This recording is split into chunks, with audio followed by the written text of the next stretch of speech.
करनी होगी भर्ती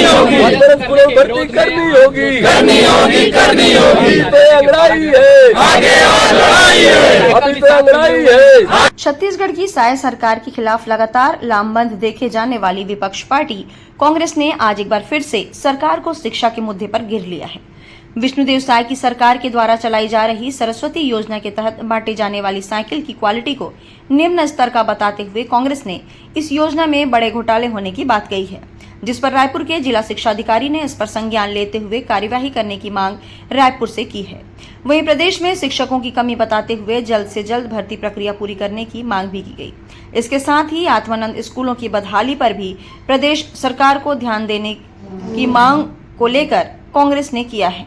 इस दौरान कांग्रेस के रायपुर जिला कार्यकर्ताओं ने जिला शिक्षा अधिकारी के कार्यालय के सामने जमकर सरकार के विरोध में नारे लगाए और छत्तीसगढ़ के शिक्षा मंत्री गजेंद्र यादव से इस्तीफा देने तक की मांग उन्होंने कर डाली। इस दौरान कांग्रेस के रायपुर जिला कार्यकर्ताओं ने जिला शिक्षा अधिकारी के कार्यालय के सामने जमकर सरकार के विरोध में नारे लगाए और छत्तीसगढ़ के शिक्षा मंत्री गजेंद्र यादव से इस्तीफा देने तक की मांग उन्होंने की है।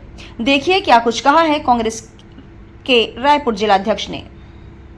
करनी होगी भर्ती करनी होगी तो अंगड़ाई है, आगे और लड़ाई है, अभी तो अंगड़ाई है, आगे और लड़ाई है। देखिए, दो मुद्दे हैं, दो बड़े मुद्दे हैं और आम परिवारों के मुद्दे हैं। कांग्रेस की सरकार में, भूपेश जी की सरकार में बहुत उद्देश्यों के साथ आत्मानंद स्कूलों की शुरुआत हुई थी। गरीब बच्चों को अंग्रेजी मीडियम स्कूल में पढ़ाने का अवसर मिला था।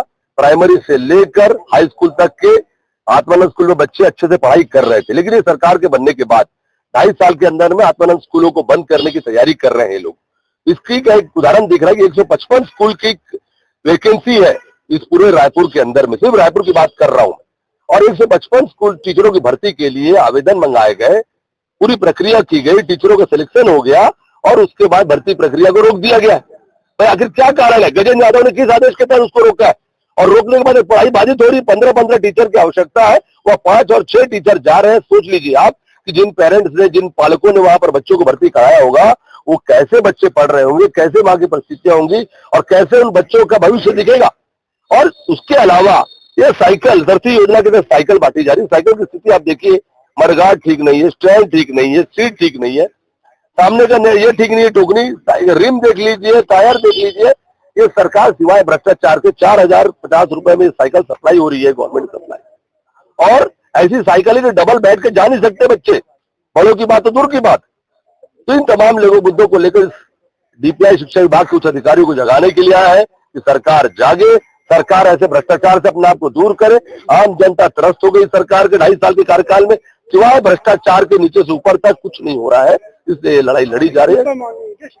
देखिए, निश्चित रूप से गजेंद्र यादव जब से आया है तब से अवस्थाएं बिगड़ चुकी है और हर विभाग में, चाहे पढ़ाई का मामला हो, चाहे स्कूल एडमिशन का मामला, बुक सप्लाई का मामला हो, और अब जैसे 155 टीचरों की भर्ती का मामला हो, इन घटिया साइकिलों की सप्लाई का मामला हो, हर मामले के अंदर में लगातार शिकायत पालक कर रहे हैं। लगातार पालक इस बात की शिकायत कर रहे हैं, सरकार के अंदर में बच्चों की शिक्षा व्यवस्था बर्बाद हो रही है, बच्चे को परेशानियां आ रही है, इससे लड़ाई लड़ने के लिए आ रहे हैं। ये शुरुआत मात्र है, अगर नहीं होगा तो हर आत्मानंद स्कूल में जाके प्रदर्शन किया जाएगा और लगेगा जरूरत तो शिक्षा मंत्री के घर के सामने हम लोग प्रदर्शन करेंगे। गिन रही है, दिल्ली के अंदर भी एक सरकार थी, उसने भी एक प्रयास किया आम जनता के, आम स्टूडेंट्स के ऊपर, लेकिन सरकार को झुका के माना गया और उनके मंत्री को इस्तीफा देना पड़ा, धर्मेंद्र प्रधान को। आज सरकार बैकफुट में, चाहे दिल्ली की सरकार हो, चाहे राज्य की सरकार हो, और लोग परेशान है क्योंकि पार्षद से लेकर प्रधानमंत्री तक भाजपा का बन चुका है। उसके बाद भी जनता को हर मामले में, महंगाई से लेके इन व्यवस्थाओं के मामले तक में, हर मामले में परेशान है जनता। इसलिए लड़ाई लड़ने की कांग्रेस पार्टी ने उनका लक्ष्य लगाया है और हम लगातार लड़ाई आंदोलित है। अगर जब दिल्ली में आंदोलन हो रहा था तो रायपुर में भी अम्बेडकर प्रतिमा के पास में हम लोग खुद वहां पर शामिल थे, हजारों की संख्या में छात्र वहां पर आंदोलन में शामिल थे, हर शहर में आंदोलन हो रहा था।